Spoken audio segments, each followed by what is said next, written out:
estupidez humana, a estupidez de todas as nações. O meu país e sua coxa de assassinos, covardes, estupradores e ladrões. Vamos celebrar a estupidez. Sobre todas as coisas desta noite, fala sobre o valor do seu voto. Para isso, nós recebemos aqui o publicitário Euclides Neri, o analista do TRE, Alexandre Azevedo, e também o professor da PUC, Wilson Ferreira. Com as mudanças na legislação eleitoral, foi criado um novo limite de gastos para os candidatos nas eleições deste ano. Vão ser permitidas despesas menores que as praticadas nas eleições de 2012. E isso aumenta a necessidade de fiscalização para a gente evitar um velho problema, o famoso Caixa 2.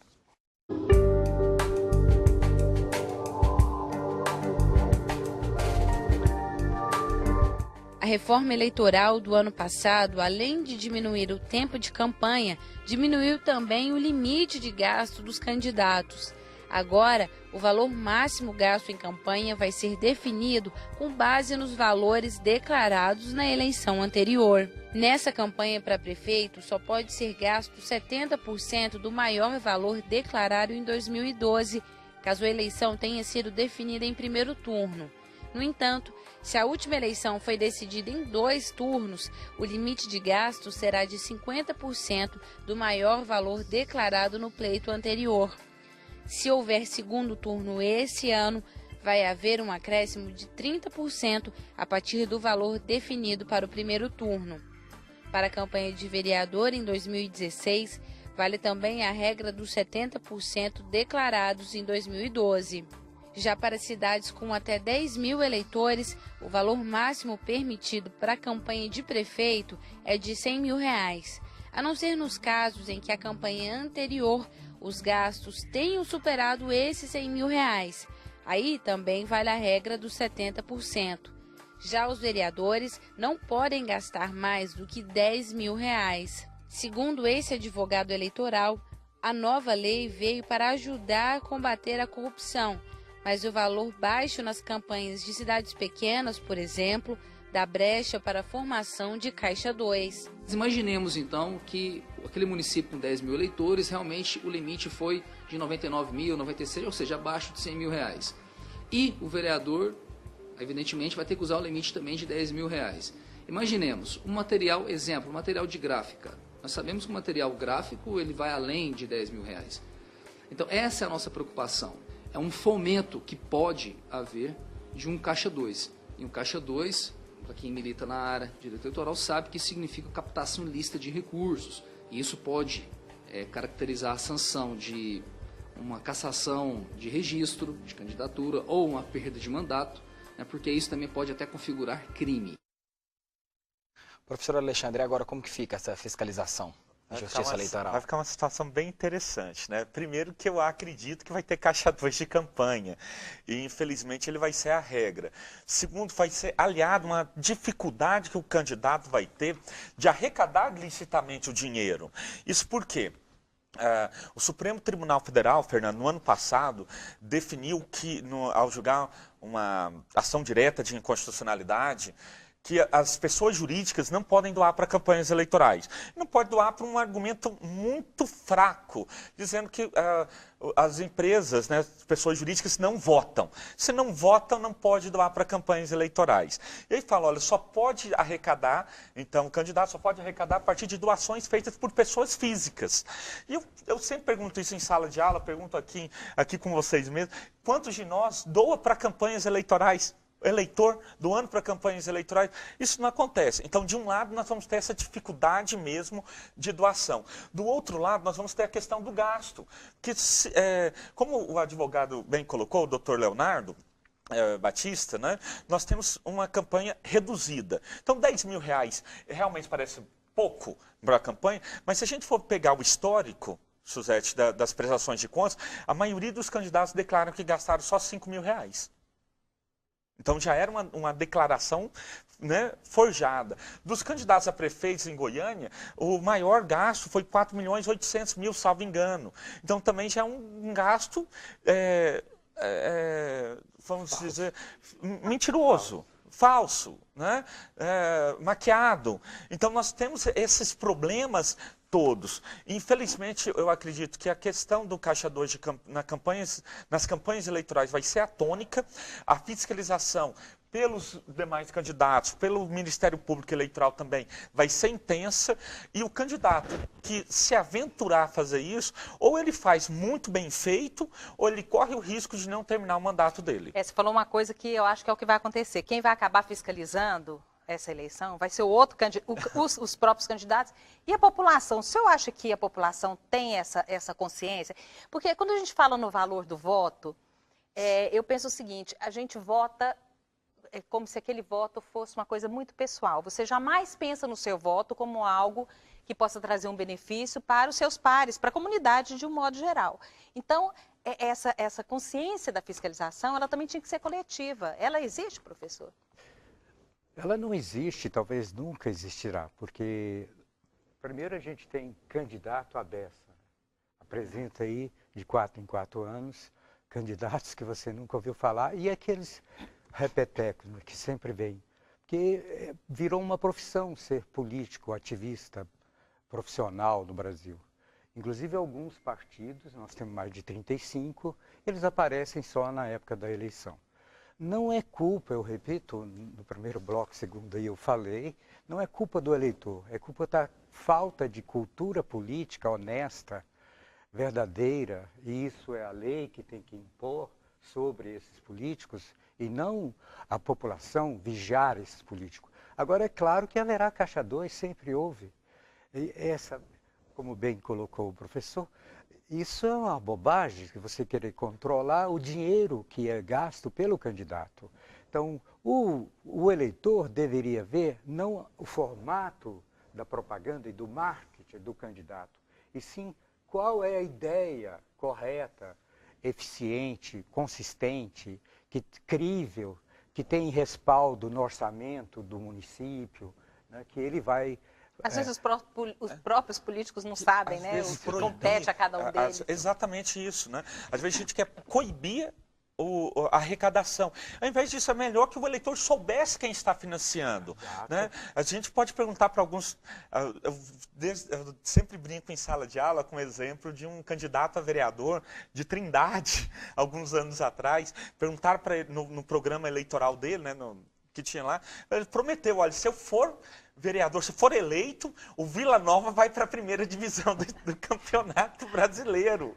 Né? Ainda bem que não foi a promessa de trazer o mar até Goiás. Exato, não foi essa promessa de trazer o mar, mas é quase isso. Né? Então, assim, e veja, como se fosse dele fazer isso, como dependesse do vereador essa situação. Pois é, o político não saber... Não, perdão, Fernando, você tem umas partes. O político não saber o que... Seu ambiente... O que compete a ele já é um grande absurdo, né? E se ele não sabe, como que isso pode chegar? Mas nós podemos falar do Tiririca, né, que não é daqui, e ele foi eleito exatamente como o maqueteiro dele, maquetólogo, desculpa, muito bem colocou, né? Olha, você sabe o que faz um deputado federal? Não, nem eu, vote em mim que eu te conto. Quer dizer, então, veja, era coisa tão trágico que ficou cômico. Ficou cômico. E é trágico. E o elegeu, né? E é trágico. Não, e se elegeu... Muito bem, né? E trouxe outros. Ó, só registrar a participação aqui do Marcos Antônio da Vila Nova, ele fala o seguinte: porque vários candidatos abandonam o atual cargo e se candidatam a outro? Não é falta de respeito? Como se um deputado federal ganhasse e futuramente ele se candidatasse à prefeitura? Um exemplo. Olha, em primeiro lugar, eu acho que é uma situação legislativa que a gente deveria mudar. Né? Eu acho que a pessoa que, sendo eleita para cumprir aquele mandato, ele se tornaria inelegível para outros no curso do mandato. Isso aí deveria acontecer. O que a gente vê hoje, como o professor Wilson bem colocou, é candidatos profissionais, não é? É um candidato que se elege para vereador, na metade do mandato dele ali ele se candidata para deputado estadual, aí está chegando no finalzinho ali ele candidata para prefeito, aí cumpre o mandato de prefeito, é reeleito, aí de repente ele sai dali para deputado federal ou senador e vice-versa, e de governador do mesmo jeito. E seria para pegar um momento, aquele feeling? Nós temos exemplos. Para não ficar desempregado, não é?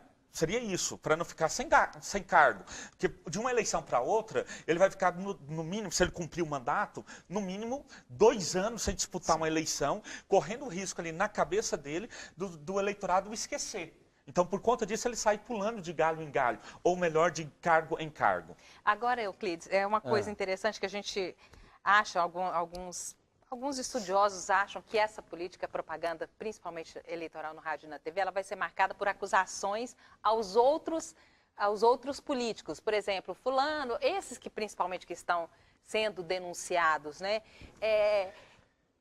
Há como as agências, as produtoras influenciarem o candidato nesse rumo? Ou essas eleições, essas campanhas, elas chegam prontas para vocês só colocarem o formato e colocar na TV? Não, prontas não. Isso realmente não tem como. Vai haver estratégia. Porque a eleição é, na realidade, um campeonato. Em que está aqui de um lado, do outro, está jogando, está batendo, está usando de estratégia aqui e ali, até chegar a um ponto. Agora, quem sensibiliza mais com a mensagem, quem sensibiliza mais com o próprio poder de voto, né? Esse sim, como sempre, ele vai se destacar diante dos outros. E você tem que ter, o desempenho é fundamental. E é aí que o marketing entra, que eles trabalham em cima do candidato, o desempenho, a interpretação. Ao perceber isso, ele... Para fazer o trabalho realmente pessoal de sedução. E isso se faz, e não é só aqui.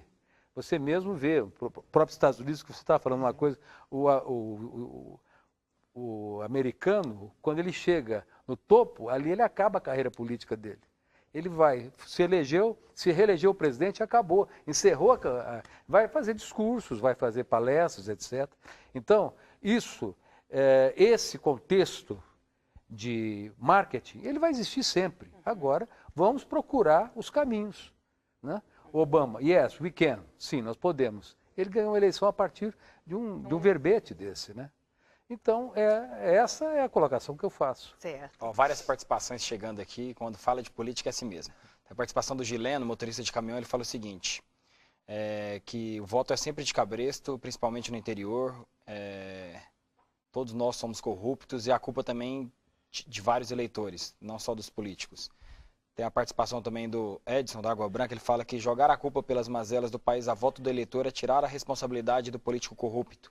Ele fala que acreditou muito em um político, e a pele de cordeiro, na verdade, havia um lobo. Tem a participação também do Diogo Neri.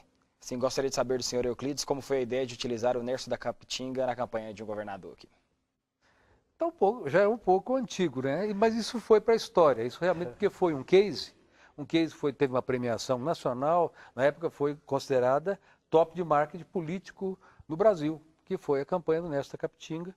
Nós fizemos uma campanha em que envolveu estratégia e um fator sorte. Um candidato que não tenha desempenho, que não tenha sorte e que não tenha, digamos, uma boa coligação, ele se inviabiliza. E naquela época nós tínhamos um mote novo, porque nós tínhamos um candidato que já era consagrado, que tinha 70 e tantos % de intenção de voto, e o outro que surgia que tinha 3%.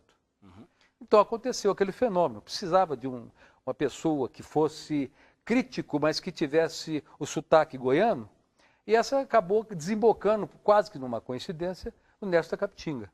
Esse Nerso da Capitinga, ele veio e aquele sotaque, e aquele negócio, deu bem para ser o crítico. Ele virou o crítico. Então ele dificultou o lado do adversário, porque o adversário ia combater quem? Começou a combater o Nerso da Capitinga. E o candidato a governador, Marconi, na época, foi singrando, e nós conseguimos uma campanha que foi case no Brasil. Só registrar só a última aqui, Suzete. João Rodrigues, do Jardim América, ele fala o seguinte, por que não tem na urna eletrônica a tecla que anula seu voto? A questão nós vamos falar sobre o voto nulo rapidinho aqui, porque a gente já começa a ver nas redes sociais campanhas para o voto nulo, voto em branco. Depois a gente dá a nossa opinião logo após o intervalo, a gente volta daqui a pouco. Humana, a estupidez de todas as nações. O meu país